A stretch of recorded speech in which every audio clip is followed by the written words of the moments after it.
To my channel Tanu's world. അപ്പോൾ ഇന്ന് നമ്മൾ ചെയ്യാൻ പോകുന്നത് എന്താ വെച്ചാൽ ബൺ മസ്ക് ആണ്. ഇപ്പോൾ ട്രെൻഡിങ് ആയിട്ടുള്ളതല്ലേ. അപ്പോൾ നമുക്ക് എങ്ങനെയാണ് ഉണ്ടാക്കുന്നതെന്ന് നോക്കാം. അപ്പോൾ ആദ്യം നമ്മൾ എടുക്കുന്നത് ബൺ ഇവിടെ എടുക്കുന്നുണ്ട്. കണ്ടോ, ഞാൻ മുറിച്ച് വെച്ചിട്ടുണ്ട്. കണ്ടോ.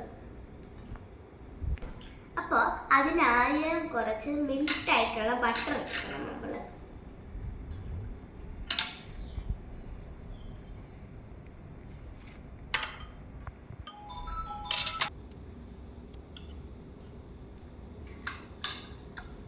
അപ്പോൾ നമ്മൾ ബട്ടർ ഇട്ട് കൊടുത്തിട്ടുണ്ട്. നമുക്ക് നല്ലോണം ഇളക്കി കൊടുക്കണം. മിൽട്ടായ ബട്ടറാണ് ആവശ്യമുള്ളത്.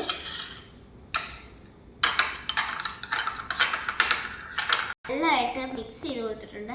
അതായിട്ട് നമുക്ക് കുറച്ച് മിൽക്ക് മെയ്ഡ് ആഡ് ചെയ്ത് കൊടുക്കാം. എന്നിട്ട് വീണ്ടും ഇളക്കി കൊടുക്കുന്നുണ്ട്. ഈ മിൽക്ക് മെയ്ഡും വെച്ചിട്ട് നല്ല കൂട്ട് മിക്സ് ആക്കി കൊടുത്തിട്ടുണ്ട്. ഇനി നമ്മൾ ആ ബണ്ണിലേക്ക് പൊളിച്ചിട്ട് ആഡ് ചെയ്ത് കൊടുക്കുന്നുണ്ട്. നമ്മളിത് വെച്ച് കൊടുക്കുന്നുണ്ട്. നിങ്ങൾക്ക് വേണമെങ്കിൽ ബ്രെഡ് ഇത് ബണ്ണ് വറുക്കുകയും ചെയ്യാം. ഞാനിവിടെ നമ്മൾ എടുത്തിട്ട് ഈ ബട്ടർ എടുത്ത് ഇതിൻ്റെ പുറത്തും കൂടി തേച്ച് കൊടുക്കും.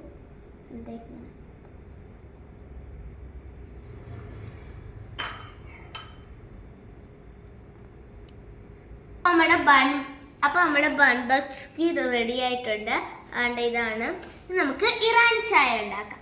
അതിനായി ആദ്യം പാതി ഗ്ലാസ്സിൽ വെള്ളം എടുത്തിട്ട് നമ്മൾ കുക്കറിലോട്ട് വയ്ക്കുക. ഇവിടെ 1/4 ഗ്ലാസ് എടുക്കുന്നുള്ളൂ. അതിലേക്ക് 2 ഗ്രാമ്പൂ 1 കറിവേപ്പട്ടയും ഇട്ട് കൊടുക്കുന്നുണ്ട്. അപ്പം ഇനി അടച്ചു വെച്ച് 2 വിസിലടിക്കും. എന്നിട്ട് കുറച്ച് കാപ്പിപ്പൊടി ഇവിടെ എടുത്തു. തേയില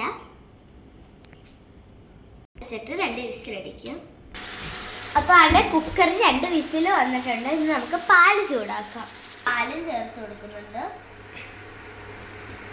നമ്മൾ ചൂടാക്കി വെച്ച ആ കാപ്പി ഒഴിച്ചിട്ടുണ്ട്. ഇനി നമ്മൾ അതിൻ്റെ പുറത്തേക്ക് നമ്മൾ ആ പാലെടുത്തിട്ട് പാലിലേക്ക് കുറച്ച് മിൽക്ക് മെയ്ഡ് ആഡ് ചെയ്ത് കൊടുക്കും. അതിലോട്ട് ഇളക്കി കൊടുത്തിട്ടുണ്ട്. ഇനി നമ്മൾ ആ കാപ്പിയിലേക്ക് ഇത് പാലങ്ങോട്ട് ഒഴിച്ച് കൊടുക്കും. ഈ ഇറാൻ ചായയും ബൺ ബസ്കും റെഡിയായി. അപ്പോൾ എല്ലാവർക്കും ഈ വീഡിയോ ഇഷ്ടപ്പെട്ടെങ്കിൽ ലൈക്കും ഷെയറും സബ്സ്ക്രൈബും ചെയ്യണം. തൊട്ടടുത്തുള്ള ബെല്ലൈക്കനും ക്ലിക്ക് ചെയ്യണം. Thank you and have A nice day. നമുക്കൊന്ന് ടേസ്റ്റ് ചെയ്ത് നോക്കാം.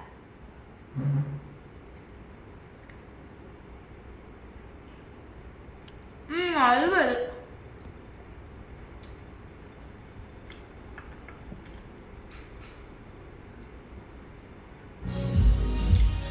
അടിപൊളി. നിങ്ങൾ